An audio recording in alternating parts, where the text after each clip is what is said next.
Assalamu alaikum warahmatullah. Welcome to video class. Now today we are going to discuss harmful microorganisms.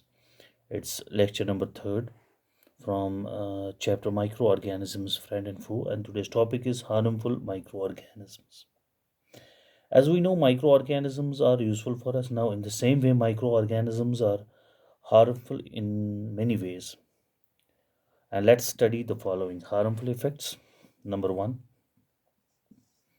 is microorganisms cause diseases. There are a number of diseases that are caused by microorganisms, and those diseases are caused both in humans, plants, as well as in animals also. And such disease causing organisms or microorganisms are called pathogens. So here is the word pathogen. We can say pathogens are the disease causing microorganisms. And pathogens may enter our body through air we breathe,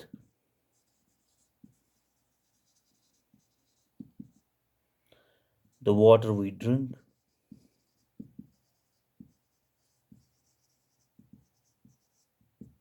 or the food we eat.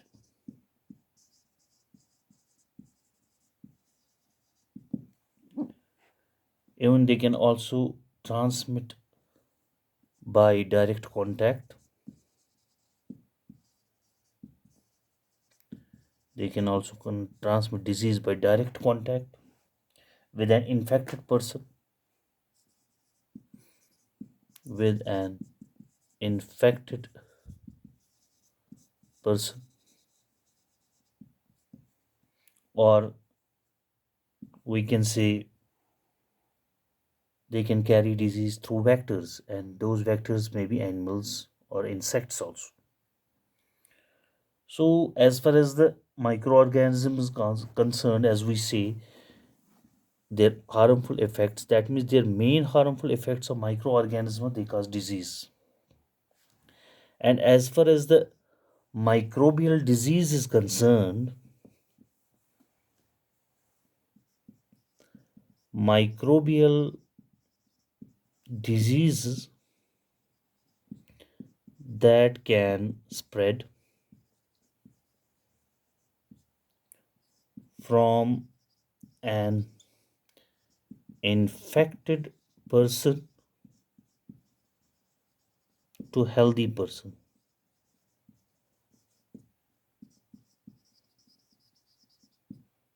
through air, water, food, whether physical contact or by vector or by animals, are called communicable disease. Communicable disease.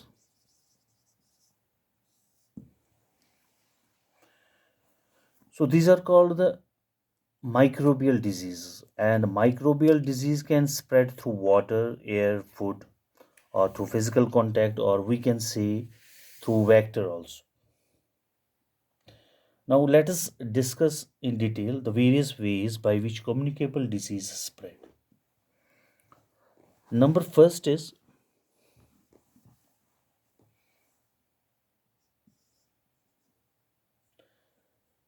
the disease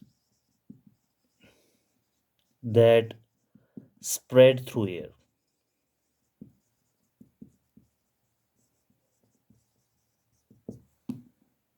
That spread through air. So microorganisms that cause common cold,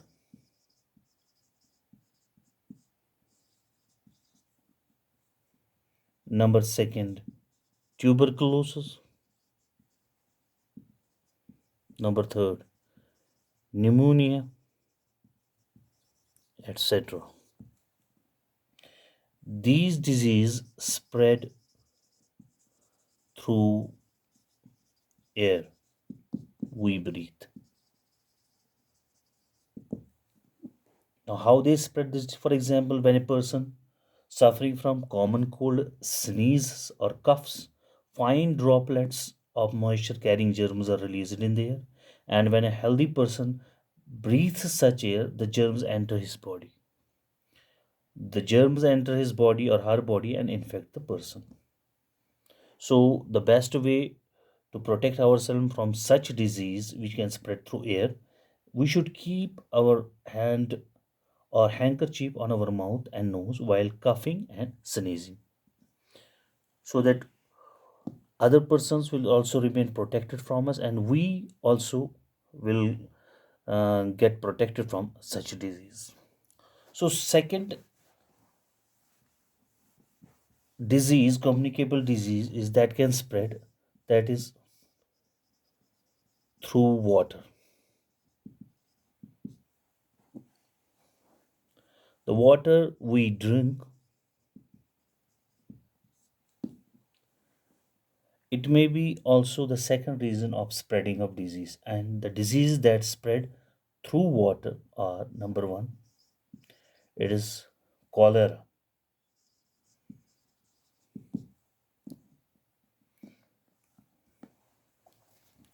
It is number one is cholera.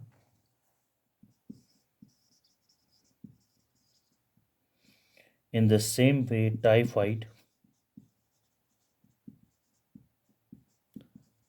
jaundice, or we can say hepatitis.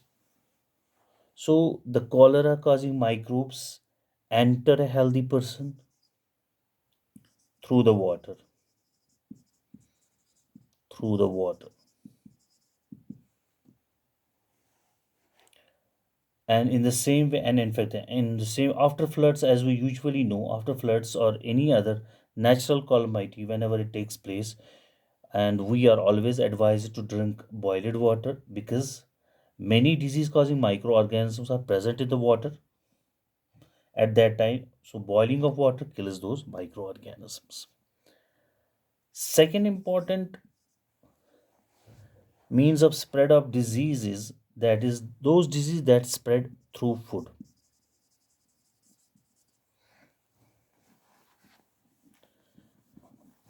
That was the disease that spread through water, and disease that spread through food. Now the disease that spread through food, we call them, that are protozoans or bacteria and spore of fungi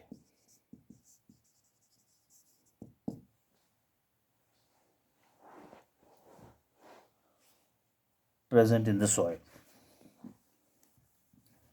Now, as far as the disease that spread through food,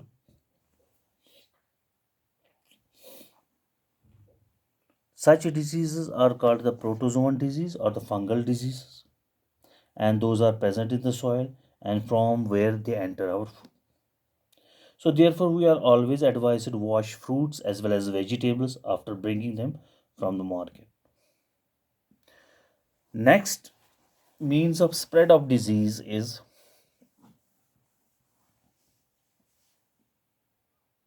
disease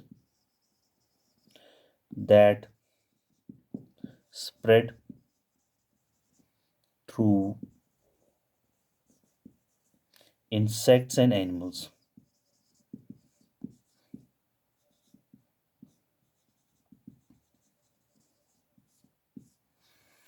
Insects and animals.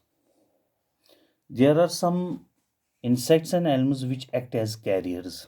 So we can say they are disease causing microbes.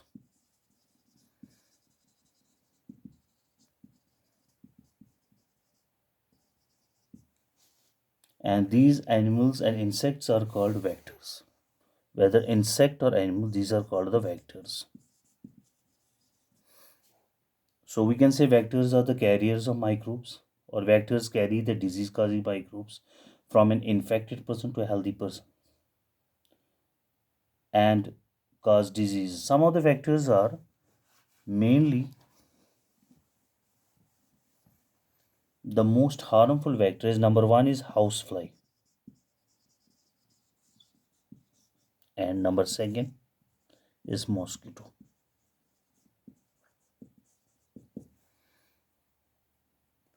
As we know, housefly, perhaps it is the most dangerous disease carrier.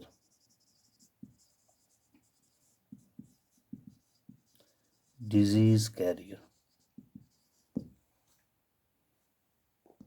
It collects the disease causing microbes on its legs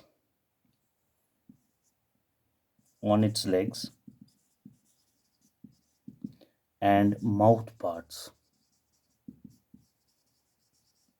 Remember that. Housefly carry the disease on its legs and mouth parts from feces and other organic wastes. From feces and other organic wastes.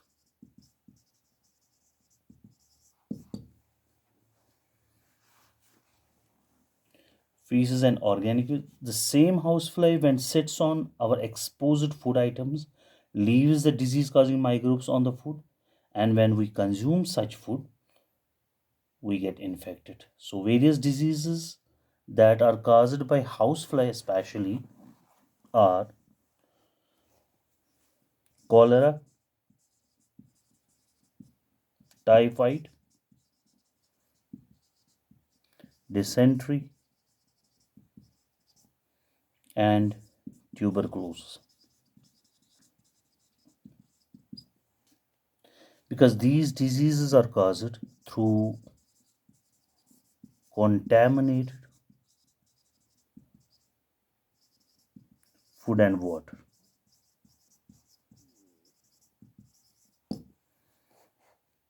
Next one is mosquito.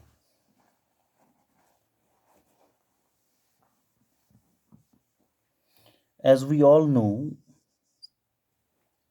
the female mosquito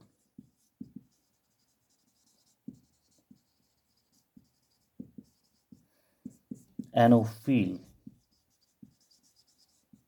sucks the blood of sucks the blood of human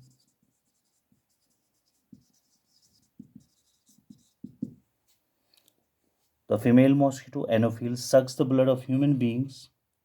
While doing so, it also transmits plasmodium. That's a protozoan.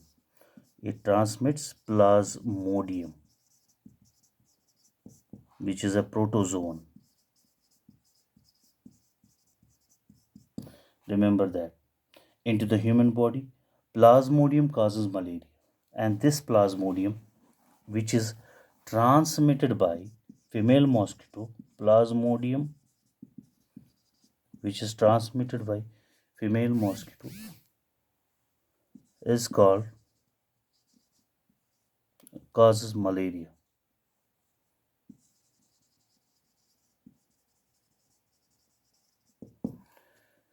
Causes malaria, a fatal disease. And there is another mosquito that's called Aedes. It also acts as a carrier of dengue virus. So these were the diseases, or we can say these were the harmful effects of microorganisms because they cause various dangerous diseases which are fatal. And that's all for today's lecture. And further we will discuss in the next lecture. Fi aman Allah.